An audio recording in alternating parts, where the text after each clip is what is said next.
Season 2 of DTBY's community podcast hosted by the CYC. We are a movement dedicated to inspiring, mentoring, and building the leadership qualities of tomorrow's leaders. Last season, our focus was promoting inclusivity and raising awareness about organizations making a difference in our community. Season, we're focusing on individuals who are creating impact on the lives of youth. Before we introduce this episode's guest, we would first like to offer a land acknowledgement. Although this gathering is virtual, we recognize that DTBY convenes on the treaty lands of the Mississaugas of the Credit First Nation and the traditional territory of many nations, including the Haudenosaunee and the Huron-Wendat peoples, also serving as home to many diverse First Nations, Inuit, and Métis peoples. At the Dare to Be Youth charity, we are proud to promote the spirit of helping, sharing, and caring for our neighbors without the expectation that has been exemplified by each of these nations as the first peoples of this land for thousands of years. And we wish to acknowledge our gratitude for the ongoing opportunity to live, work, and build community on this land. It is our collective responsibility to care for each other, to care for these lands. And it is past time to turn reflection into action. We challenge ourselves and everyone here today to commit to one tangible next step to move this work forward.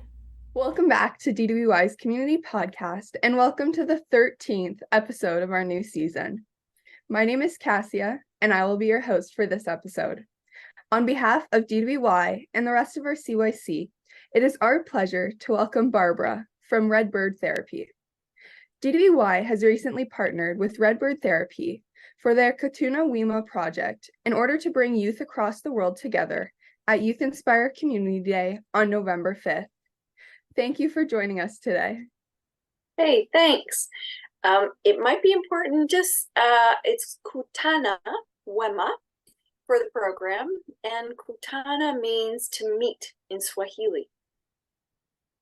That's good to know. Thank you for sharing that, Barbara. When we start, just to start off this episode, we always ask our guests to tell the viewers and the listeners a little bit about themselves and what you do. Would you mind sharing that with us? I'd love to. I'm a psychotherapist, and I've been doing mental health and addiction work for 35 years, a really long time. And a lot of my work has been in the community, frontline work, working with a lot of folks who are marginalized and have a lot of barriers in terms of access to getting good care. And I am also currently the clinical director of Redbird Therapy, which is a mental health clinic in Toronto that has registered psychotherapists. Oh, that's incredible. And that's definitely not something that you hear everyone doing. So that's really cool. Would you mind telling us a little bit more about Redbird's Therapy, Kutana Wema project, and how did Redbird Therapy first get involved with the Wema Centre? It's such a great story. I'm going to back up a little and tell a little bit about Wema Centre. They've been operating for over 25 years, providing care, rescue, rehabilitation, and reintegration services to kids who are street connected. So kids who are living on the street or living in the dump site in Mombasa, Kenya. And Wema Centre provides amazing resources, housing, access to school, life skills, healthcare, trauma treatment. They have an incredible singing and dancing and soccer program. So this is a program that really just wraps these kids who have had a lot of, difficult life experiences already, just wraps them up in love and care and creates opportunities for them to, for their life to go on a very different trajectory. So for me, both individually and as Redbird, we're just so happy to be working with them. And I was introduced to Wema Centre a few years ago. So Fareen Samji, who grew up and is a Kenyan, she and her family have been involved with Wema Centre for a long time. And she had this dream about how do we make something that really supports this program? How do we make it substantial? So when I went to Kenya and I met with the counselors there and the outreach team, I was like, okay, what do you need? You know, what's going to make a difference here? And wanting really to have supports that are informed and directed by the folks who need them, right? So not wanting to walk in and be like, hey, I've got some ideas.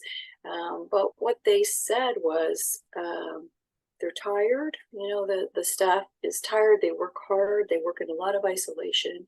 They don't have additional resources. And the kids themselves are just longing to have really broad connections with folks. So I was like, I think we can do something like that. So we established the Kutana Wema program, 2 weeks in Kenya, a full week at Wema Centre, where we go on street outreach, we hang out with the kids, we meet with the staff team, we learn from them, they do some teaching with us, and then we bring whatever our skills are and it's really designed as a knowledge share program, right? It's really about an exchange. And then we get to go on safari, which is amazing. So the program as a whole in Kenya is like a very deep transformational exposure and knowledge share exchange. And then Kutana Wema developed a second component, which is a trauma consultation, an international peer trauma consultation program. So for folks who internationally don't have access to peer supports, to additional training, we just created environments. So Redbird hosts those. And we get together, we support one another, we talk about trauma treatment in our own environments, you know, bring case studies and try and learn from one another. And really, as you can imagine, you know, doing intensive trauma work is hard. It takes a fair amount of energy and oomph from folks who are doing it. And the more that we can be connected with one another, the easier it is to do that work.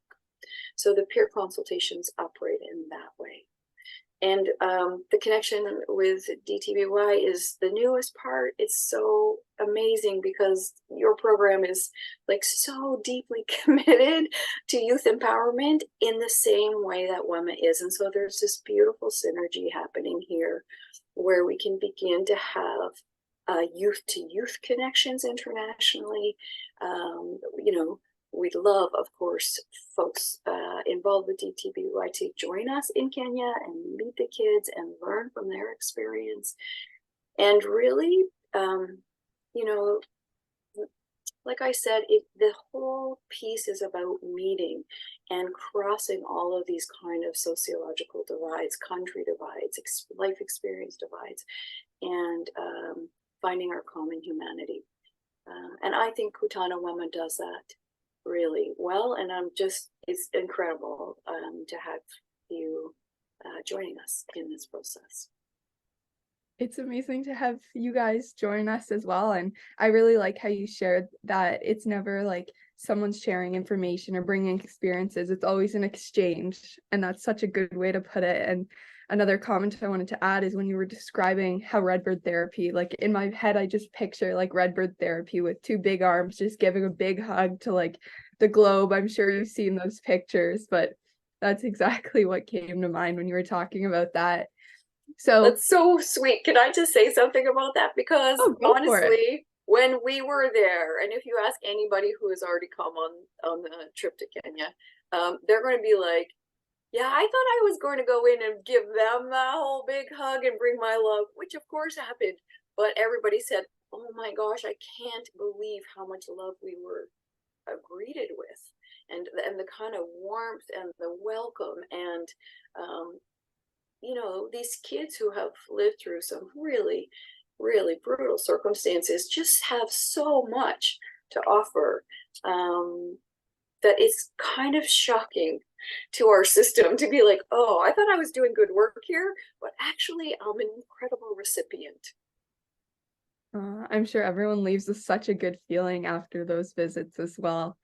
That's so incredible. So I know you did mention a little bit about how Redbird Therapy got involved with DTBY, but how do you guys specifically support our mission of sort of empowering the youth leaders and that aspect of it. Yeah, it's a great, there is just this great overlap in terms of mission and vision with DTBY and with the Wema Centre. And in my own career, I started in youth work. I worked for a very long time initially with young folks, and there is a kind of, I don't know how to describe it. I think, when you're looking at youth empowerment and you're imagining, not just like, I know we often have this idea like, oh, youth are the leaders of the future, but I kind of think actually youth are the leaders of today because the amount of wisdom, the amount of energy, the amount of insight with the young people that I have met is incredible. And I think the more space we make to support youth to do what they are doing now, to realize their dreams, to dream big, I actually think there's a way that, as a society, as a culture, as a globe, as this tiny, vulnerable little circle that we live on, we need the kind of visionary capacity that you have. And so, a mentorship role, I think, is only as useful as it makes space for youth to really bring their full self and make change here and now, and not just be looking ahead, but really in the current day.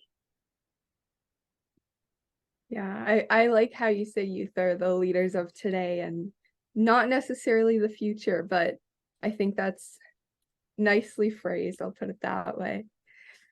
So as we mentioned, the youth from the Wema Centre will be joining us at our 3rd annual Community Day Summit on November 5th. As you know, this year's theme is impact. So what experiences have you had or underwent, Barbara, that have impacted who you are as a person today? Okay, so I find this question pretty funny, I have to tell you, because I'm 57. So I have a lot of experience under my belt. And, I was trying to be like, oh,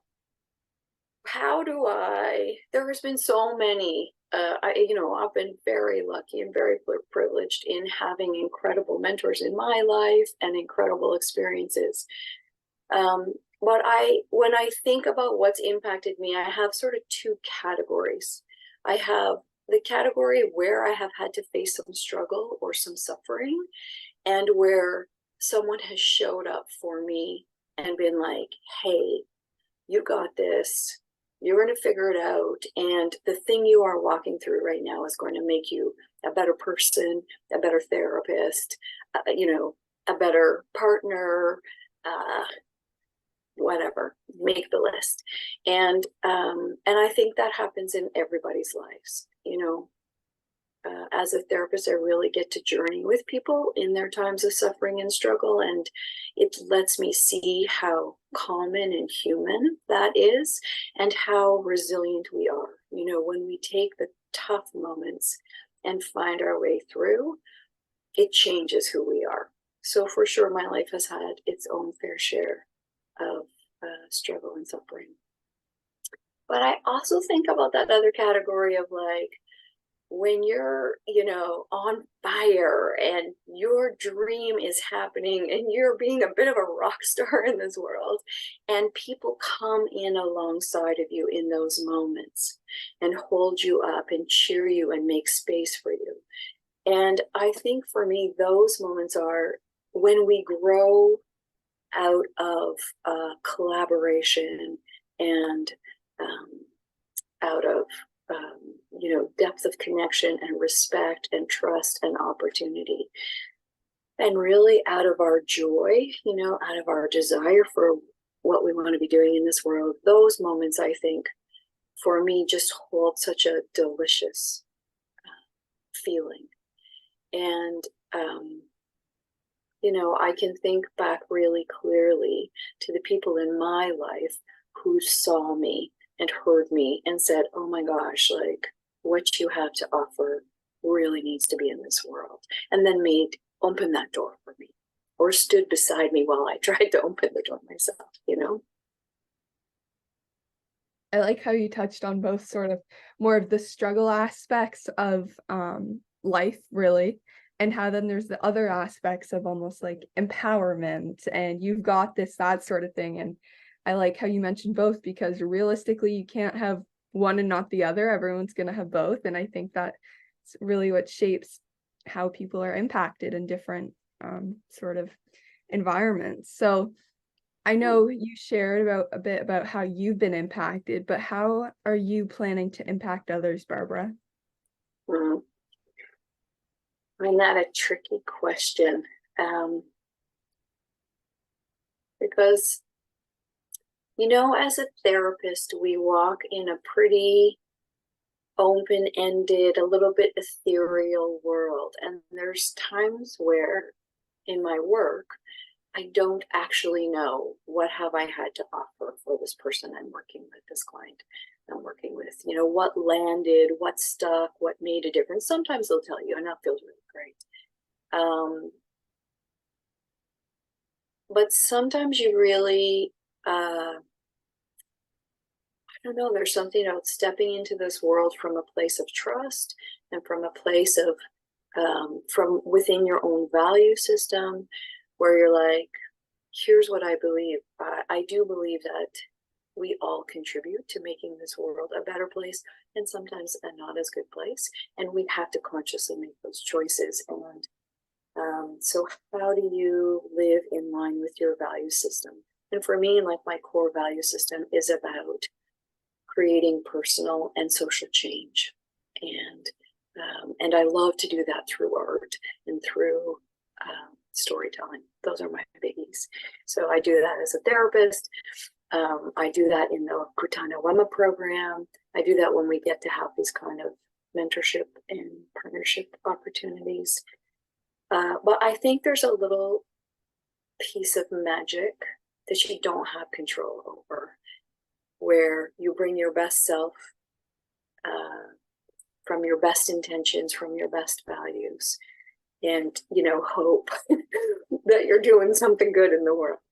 And on occasion, you get that feedback where you're like, hey, what you said mattered to me. It changed how I saw myself. You know, for me as a therapist, if a client says to me, like, I'm actually okay with who I am, you know, I feel more open-hearted. I feel more able to face what life is throwing at me and come through it. Then I feel like, okay, I made a difference. And I guess I hope with the Kutana Wema program that a little of that will happen, both in our relationship with the staff there and supporting the staff, and in our relationship with the kids, where just showing up and being who you are in your own life gives them an opportunity to dream what their life could be like and where they might want to go. It's kind of a quiet, implicit invitation, I think, to be like, hey, your life matters. I see you, and how do I help you do what you want to do, give what you have to give? And so that's what that's what I hope for. And sometimes you find out you did it, and sometimes you just live with hoping. Thanks for sharing once again, Barbara. I really liked how you sort of touched upon the sometimes all you need is to just show up. And that is such a big takeaway, is how you don't always know how you're making an impact or who you're making an impact on, but just showing up can be, like you said, you can later find out, yes, it helped, or sometimes you just live in hoping that it did something. And I know that was a big aspect when you were talking about the kids. So what is the importance, according to you, of impacting the lives of young people by just showing up or however else, really? Yeah. You know, when youth and young adults have positive impacts in their lives, we know from a statistical place, and I know as a therapist for so many years, that the earlier on that folks get positive influences, the better the outcome is in their individual lives. And when individuals do better, we do better collectively. So this is true. I'm a trauma treatment therapist. That's my big specialty. And so if folks experience trauma early in life and they get support early in life, their life opportunities radically change for the better, you know? And so I think it's an incredible gift to work with youth, young adults, kids, where you're like, I'm making a difference now. Because the truth is, you know, when I work with older adults, we got a lot of repair. We got to go back and manage if it didn't get addressed when they were younger. And I'm sure you can imagine if there's a wound early and there's a repair early, how different the life outcome can be. So for me, this stuff is essential to the well-being of the world. I really like that. And talking about sort of something that's repaired early on, I sort of think of when you have like a cut on your arm, and if you get the proper treatment, it heals fine. But if you leave it and just maybe like pick away the scab, then it starts leaving a scar, and the scars last a lot longer than what would have happened if you just let it heal. That is like the perfect metaphor. It's awesome. Yeah. Yeah, I really like that analogy. And I know you mentioned about having some mentorship and having some amazing leaders who walked alongside you and were there to encourage you along your journey. But how could you have benefited from having more mentorship and more support as a young person? Yeah, I think having somebody who'd lived a bit longer than me alongside for making some of the big decisions, where I might have a dream about what I want and I might have a vision about where I'm going, but honestly, I just don't have enough life experience to know how to get there. What are the steps? You know, how do I pick a university? How do I decide which program is better? How do I leverage my relationships and my connections towards a positive outcome? Those are skills, and that's details, that's information content that, you know, for me as a younger person, I just didn't have. And I would have loved, you can never have too many mentors, I think, in this world. And still at this age, I have people I look up to and lean into. But a kind of willingness to open up to the information and the strategies that people who've lived a bit longer than I have. That's, I think, I value, and I would have loved to have more of that as a teenager, for sure. I like how you shared the wealth of knowledge aspect of that, and how, and even when some people don't look at themselves as mentors, it's always good to know that you can actually help someone out because you were could be in a similar position they have been before. But just by sharing your experience or what you thought of or what you went through with someone else can be a big stepping stone in their own journey. Yeah, and I think even in your shoes, like as a teenager and as a young adult, there's a swath of folks younger than you who also need that, right? So at most stages of our lives, we have something to offer, you know, whether we're 15 or 16 or 17, or we're like 57 or 67 or 87, right? There's always somebody coming behind you who could use a hand up. I know you mentioned sort of people older, but I also think just looking at the CYC, we've got many members on the CYC who are younger than I am, and just looking at them and being, wow, like, you're amazing. I wish I could do that. I don't know how you do that. So yeah, mentors definitely come in all shapes and sizes and ages. Agreed. Well, that concludes this month's episode of DTBY's community podcast. On behalf of the rest of the CYC and DTBY, I would like to thank you, Barbara, for joining us today and doing your part to create impact locally and globally. Are you a young person aged 14 to 24 who is looking to make an impact, receive professional mentorship, and build your network? Join myself and DTBY on November 5th for our third annual Youth Inspire Community Day event. Registration closes Thursday, November 2nd at 11:59 p.m. So make sure to register before it's too late using the link in our description. The DTBY team looks forward to seeing you there and creating impact together. Thank you for listening.